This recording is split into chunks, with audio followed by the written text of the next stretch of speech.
खुद को इंट्रोवर्ट कहना तुम्हारी सबसे बड़ी वीकनेस है। कैसे कुछ लोग बगैर कुछ किए सीक्रेटली ही क्रेडिट ले जाते हैं। तुम्हारा अपने बारे में बड़ी बड़ी बातें करना तुम्हारे अगेंस्ट एक वेपन के तौर पे यूज हो सकता है। तो आज की इस वाली वीडियो को एंड तक ज़रूर देखना, क्योंकि आज की इस वाली वीडियो में मैं लॉ नंबर 6 से लेके लॉ नंबर 10 तक कवर करूंगा from the book of 48 laws of power. तो शुरू करते हैं। Court attention at any cost. किसी भी कीमत पे अटेंशन गेन करो। चलो इसको मैं तुम्हें एक एग्जांपल समझाता हूँ। फॉर एग्जांपल, किसी कंपनी में दो एम्प्लॉय काम करते हैं। एम्प्लॉय ए लोगों से बात नहीं करता, चुपचाप अपना काम करता है और घर चला जाता है। वहीं एम्प्लॉय बी, जो भी थोड़ा काम करता है, अपने बॉस को बताता है कि मैंने ये काम किया है और मैं ये भी कर सकता हूँ, मैं इससे बेहतर भी कर सकता हूँ। वो किसी न किसी मोमेंट पे कुछ ना कुछ अटेंशन गेन कर रहा है। अब जब भी प्रमोशन की बारी आएगी तो हमेशा एम्प्लॉय नंबर 2 को ही चुना जाएगा, क्योंकि एम्प्लॉय नंबर 1 ने कभी अपना काम हाईलाइट नहीं किया और उसकी अटेंशन 0% है और उसको ऐसे ही इग्नोर कर दिया जाएगा। और एम्प्लॉय नंबर 2 हमेशा प्रमोशन ले जाएगा। तो किसी भी कीमत पे अटेंशन गेन करो, क्योंकि अटेंशन ही ग्रोथ देती है। और इंट्रोवर्ट के दायरे से निकलो, क्योंकि यही तुम्हारा सबसे बड़ा एनिमी है। लोगों को काम करने दो, पर चुपके से जाके क्रेडिट ले लो। ये कहते हैं law number 7 from the book of 48 laws of power. Get peoples to do work but take the credit. चलो इसको एक एग्जांपल से समझाता हूँ। फॉर एग्जांपल, तुम किसी कंपनी में काम करते हो और तुम्हारा बॉस तुम्हें और कुछ एम्प्लॉयज़ को एक प्रोजेक्ट पे काम देता है। तो तुम उस पॉइंट पे एक लीडर की तरह एक्ट करो और काम को डिवाइड कर दो लोगों में, और खुद के लिए कम काम लो। अगर कोई सवाल करे तो कहो कि मैं सुपरवाइज कर रहा हूँ। जब लोग काम कर ले तो काम को इकट्ठा करो और बॉस के सामने प्रेजेंट करो। जब तुम प्रेजेंट करोगे तो कहना, इन्होंने काम किया बट मैंने सुपरवाइज किया, और एट द एंड प्रोडक्ट आपके सामने है। जब तुम प्रेजेंट करते हुए ये बातें बोलोगे तो तुम एक लीडर की तरह लगोगे, और एट द एंड क्रेडिट हमेशा लीडर को जाता है, किसी लेबर को नहीं।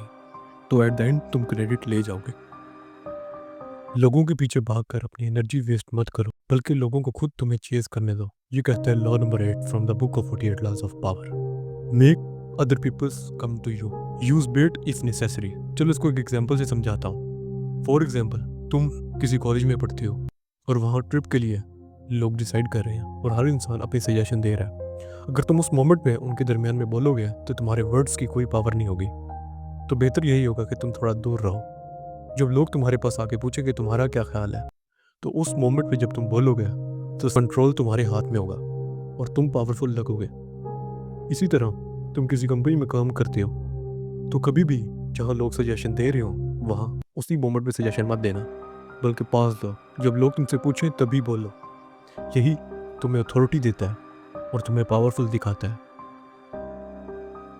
कभी भी आर्ग्यूमेंट मत करो, बल्कि अपने एक्शन से जीतो। यही कहता है law number 9 from the book of 48 laws of power. Never put in argument but show result with your action. चलो इसको एक एग्जांपल से समझाता हूँ। फॉर एग्जांपल, अगर तुम बॉस के सामने जाकर कहते हो बार बार कि ये प्रोजेक्ट मैंने अच्छा किया था, ये उससे बेहतर था, एट द रिजल्ट बॉस तुम्हें इग्नोर कर देगा। लेकिन ऑन द सेकेंड हैंड, अगर तुम साइलेंटली अपने प्रोजेक्ट में इम्प्रूव करते रहो, पहले से बेहतर करते रहो और खुद के बारे में कुछ भी ना कहो, तो बॉस तुम्हें नोटिस करेगा और एट द एंड तुम नज़रों में आओगे और एट द एंड तुम ग्रो भी कर जाओगे। जो इंसान हमेशा बातें करता है वो इंसान कभी एक्शन नहीं करवाता, और जो अपने एक्शन से काम दिखाता है वो हमेशा ग्रो कर जाता है। तुम्हारे साथ बैठने वाले लोग तुम्हें डिमोटिवेट करते हैं। ये कहता है law number 10 from the book of 48 laws of power. Infection, avoid the unhappy and unlucky. देखो, तुम्हारे ग्रुप में भी कोई ना कोई एक ऐसा इंसान ज़रूर होगा जो बात बात पे डिप्रेशन पे चला जाता है या डीमोटिवेट फील करता है या कहता है कि इस चीज़ का कोई फ़ायदा नहीं। अगर तुम इन तरह के लोगों के साथ रहते हो तो बिलीव मी, तुम भी बहुत जल्दी डिप्रेशन में जाने वाले हो, क्योंकि इस तरह के लोगों की नेगेटिव एनर्जी तुम्हें भी इफेक्ट करती है और तुम्हारा माइंडसेट चेंज करती है, और आहिस्ता आहिस्ता तुम भी इन्हीं जैसे होने लगते हो और डिप्रेशन और डीमोटिवेशन फील करते हो।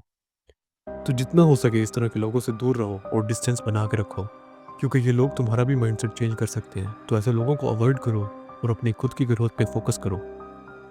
आज के लिए बस इतना ही। मिलूंगा आने वाली वीडियो में। जाते हुए चैनल को सब्सक्राइब कर दो और वीडियो को लाइक कर दो।